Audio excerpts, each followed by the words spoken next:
Hi everyone, this is JD, your gadget review friend. The third generation iPhone SE is here, and people are talking about how outdated the design is, but at the same time admiring the performance of this new affordable iPhone. Today we will talk about all the good things about this new iPhone and why you should consider it against the costly iPhone 13 series. Today I'll give you 11 reasons why you should own iPhone SE 2022. Hey, don't forget to subscribe, my friend. Let's go!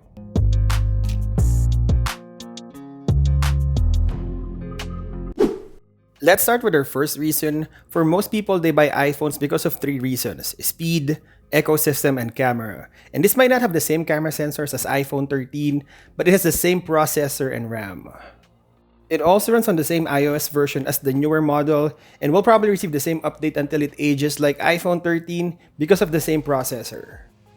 Although retro looking, this will be the fastest phone you can buy, around $500. Next reason is the Pocketable size. The dimension is almost the same as iPhone 13 mini, a little bigger but almost the same size. I can easily slip this to my jeans pocket and even jacket. It is lightweight and it's a joy to use without numbing your hands on longer use. And aside from being lightweight, it is easy to hold too, it's compact. I can manage to use this in one hand, and in the sea of phablet-sized phone, this is one great option for those who want to stick to the smaller phones. Next is support for most bands or SIM support. One of the best reasons to buy it is it will almost work for any types of SIM cards, any types of network bands. Here in Canada, this will work on any network, either Shaw, Freedom, or any big networks. With that reason, this could be a great travel companion if you're switching SIM cards from time to time. Because it is affordable, you can buy this on Apple without being tied up to a plan. Totally worth your money. Next is build quality, and although it doesn't have the fanciest name Apple put on their iPhone 13 series, the third generation SE received a really solid build. It received IP67 certification. You can submerge this to water 1.5 meter in 30 minutes. It has ion strengthened glass and aluminum frame. I will still suggest you buy a screen protector in case. I believe the glass is not scratch resistant like Gorilla Glass and Dragon Tail, but it will survive short drops. Not all consumers wants a Face ID, and that's for sure. I know a friend of mine said she's waiting for the iPhone SE 2022 because of one reason, the Touch ID/home button. It is easier to unlock this phone without needing to look on the selfie camera, and it also acts as a home button. Some people like me prefer a screen navigation key or physical home button instead of swipe gesture. I'm an old soul, so I will use a physical button as long as I can. Next is camera performance. It has a single 12 megapixel camera, but it's pretty darn good. Imagine a $500 camera phone, right? This phone with a single camera module may be able to defeat some of the flagship Android phones we have, especially those ones that doesn't focus on camera performance. It has a single 12 megapixel f1.8 with face detection autofocus and optical image stabilization. The images are sharp and have great colors. On a well-lit environment, it is as good as the iPhone 13's, but manages low light really well too with just a little bit of graininess on the photos.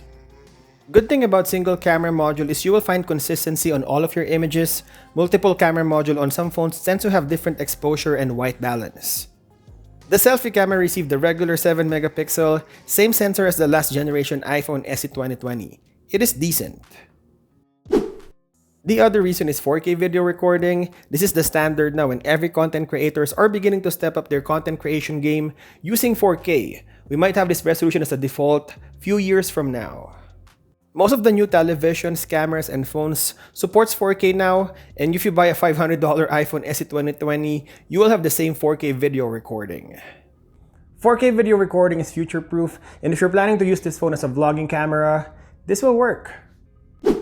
Next is the fast charging. I think it's the same battery capacity as last year, around 1800 mAh. The battery life improvement is not coming from the physical battery, but the optimization of the A15 Bionic processor. iPhones are known to have great standby time. With that being said, an 18 watts fast charging for a smaller battery will be fast enough. It can juice up my iPhone SE 2020 from 0 to 50% in 30 minutes. It also offers wireless charging, and this might be the future technology. Apple might kill the charging port soon, and this phone is headed to the right direction. Next reason is the longer update. I know for a fact that Apple will support this phone for a long period of time. Even the first generation iPhone SE still received the iOS 15, so I know this phone will be supported like forever. Kidding aside, maybe at least 6 years of update, and because it has the same internals as iPhone 13, the A15 Bionic and 4 gigs of RAM, this phone can handle updates like the more expensive iPhone 13. Hey, if you love these types of videos, a sub will be appreciated. Still in the discussion of OS, people are not buying iPhone just for the speed and camera, but the ecosystem. This is actually the top reason. I just reserve it in the end to show you how much you get from $500 just because of the older looking design. Apple saves R&D. It has the same iOS 15 and whatever function the flagship iPhones have, you might have the most of them here too. iMessaging, FaceTime, Apple Pay, iTunes, and so on. Retro look, same features but more affordable. And speaking of more affordable, that's my last reason. If other people are complaining about the design, we'll take it. You can buy two iPhone SE 2022 for a single iPhone 13. One practical example, if you have a partner and you both want to switch to iPhones, you may better off starting with this model, gives you everything for the price.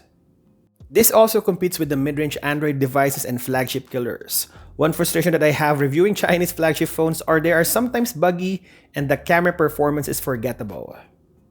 In fact, I don't do much camera comparison of these budget Chinese phones. I thought it is just a waste of time and effort. They produce almost the same images. But for $500, you get a decent and above average camera performance, the fastest chip right now, and the iOS experience. So what is Gadget Rev Now's verdict? Should we buy the third generation iPhone SE? If you're coming from an older first generation, yes. If you want to buy a mid-range phone around $500, you may consider this. I will not recommend this for people who are using the second generation. The updates are coming from the processor and that's basically it. The second generation is snappy enough. You don't want to shed another $500 for the same phone. The battery is also small, may not be for heavy users. And I'll recommend this one if you badly need the fastest phone, a decent camera, and iOS ecosystem. This is a great starter phone or a great upgrade from people coming from a 4-year-old iPhone flagship phones. This is a retro look, but basically as fast as iPhone 13. Your buying decision will be based on your need, and this video should only be a guide for you. Phones are getting more and more expensive, and if you can get all these features with an older look but cheaper, I will take it any time of the day. This is a classic case of do not judge the book by its cover. This phone is great. iPhone SE 2022 is retro-looking iPhone, but the best bang for the buck. You should own it, and why not? And that's it. I'll continue to compare this phone in our channel, so stay tuned.